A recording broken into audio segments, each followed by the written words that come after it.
This is lesson 1.4, where we are going to be learning about a method of how to solve ratio problems. And we're going to be using something that's called a ratio table.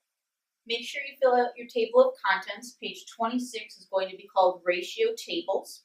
And you're going to need your blue note sheet that I gave you in class. You are going to have to trim by cutting the dotted lines and then fold on the dot on the solid line so that you have a foldable that looks like this. I just did a simple ratio table on the front of it so I knew what it was. And when the time comes after the video, you will have to turn your book like this and glue it in order for it to fit.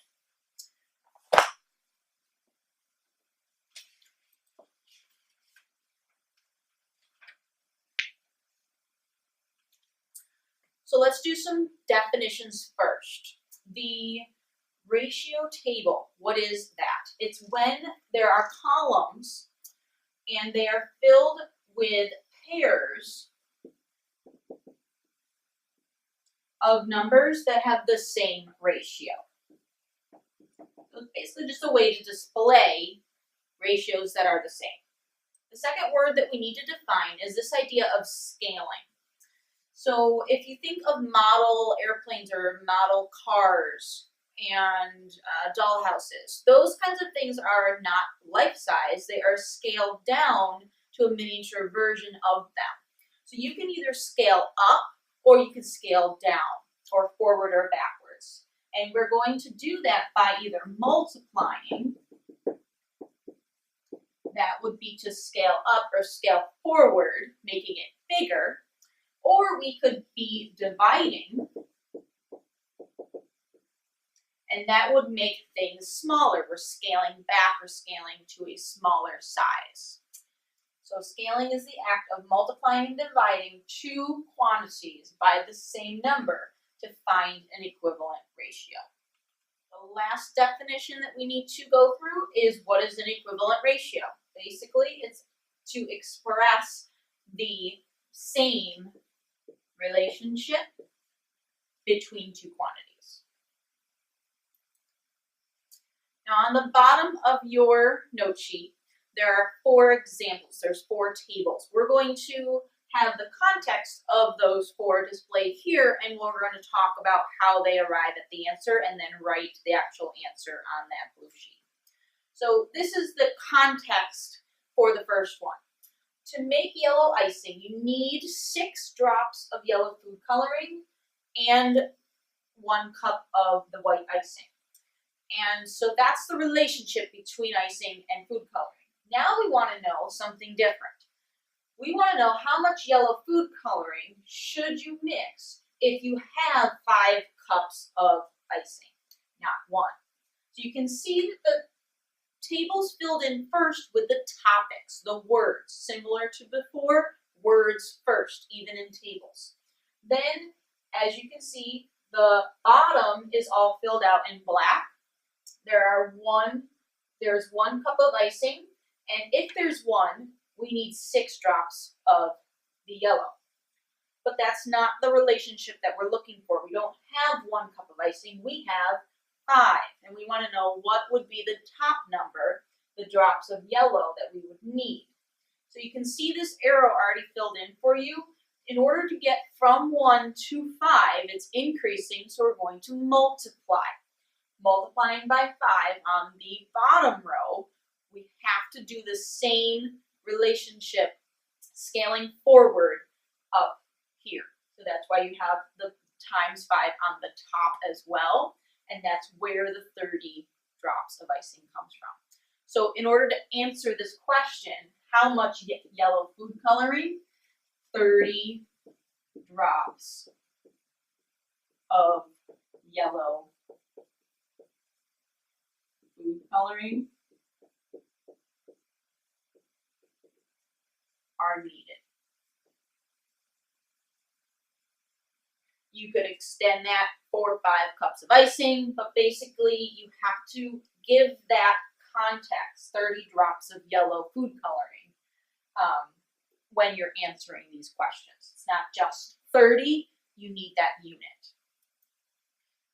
The second example is an example that deals with scaling backwards. So here's the context, here's the story. In a recent year, Joey Chestnut won a hot dog eating contest.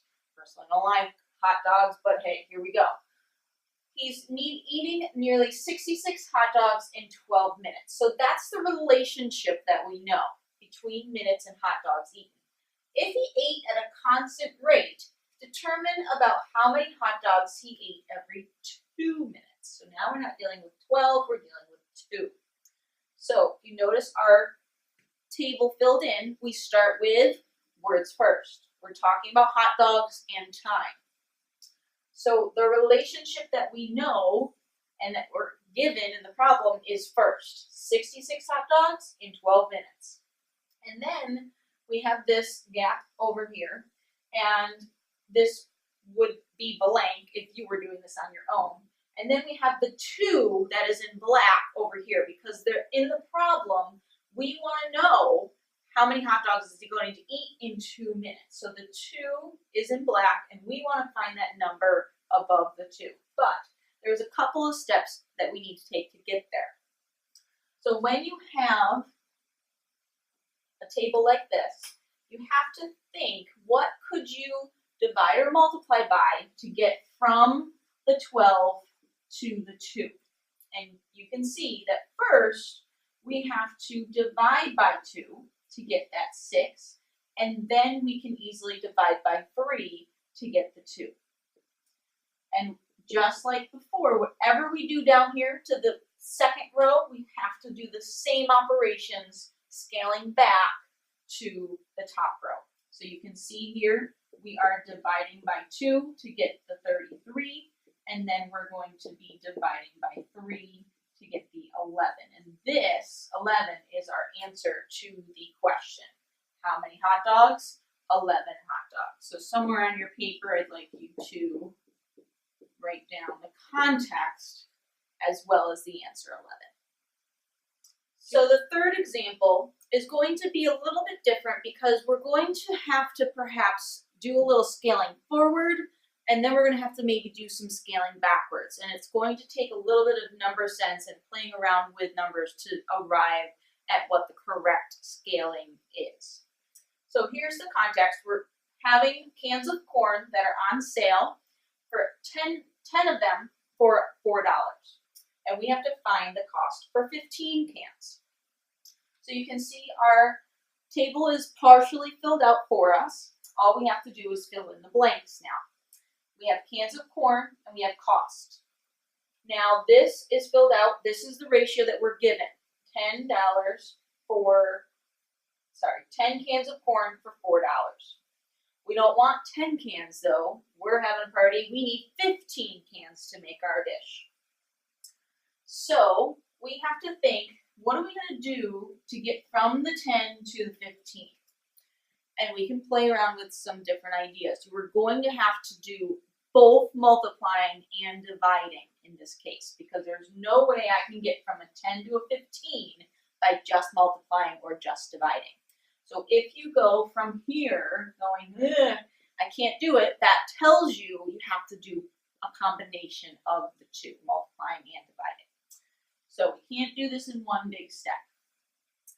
So what can we divide by that then we can multiply by something to get 15? I divide by 2, I would get 5, and then I could take the 5 and multiply it by 3 to get 15.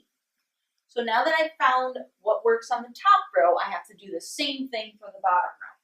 So we're first going to divide by 2, and then we're going to multiply by 3.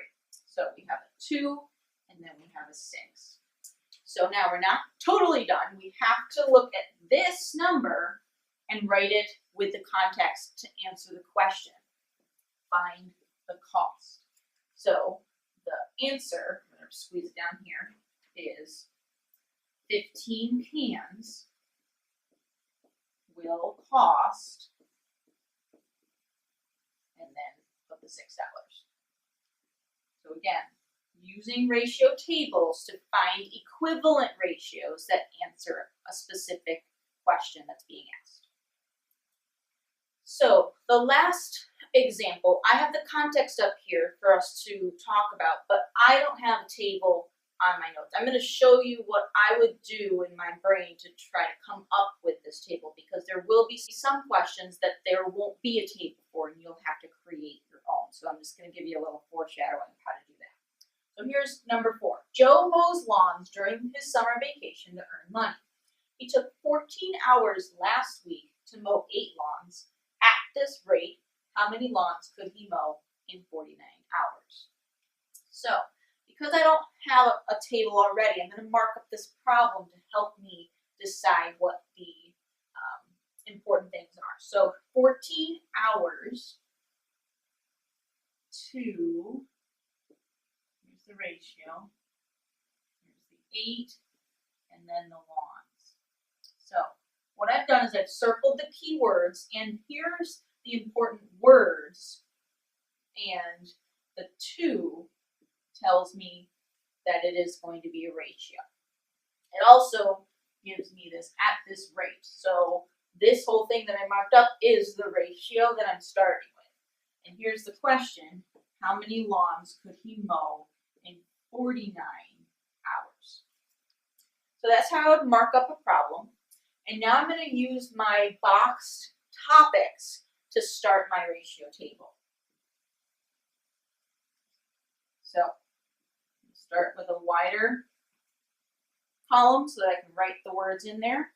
So I'm going to do number of hours. You have this already, so number of hours. And then I'm going to do the number of lawns.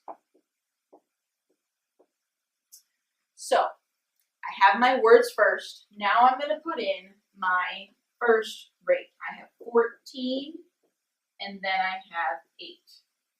But I don't want 14 hours. I want 49 hours. So I'm going to leave a space, and then I'm going to put 49 over on the end, and then my answer is going to be whatever I put in that box. So you'll always get a ratio, then be given half of the ratio and asked to find the other piece. So we're going to use ratio tables now to solve this. How could I multiply or divide to get from 14 to 49? If I can't, that tells me I need to do both, combination. So if I divide by 2, I will get 7. And that works well with 49 if I multiply by 7. So that's my pattern. I'm going to divide by 2 and then multiply by 7. I have to do the same thing down here.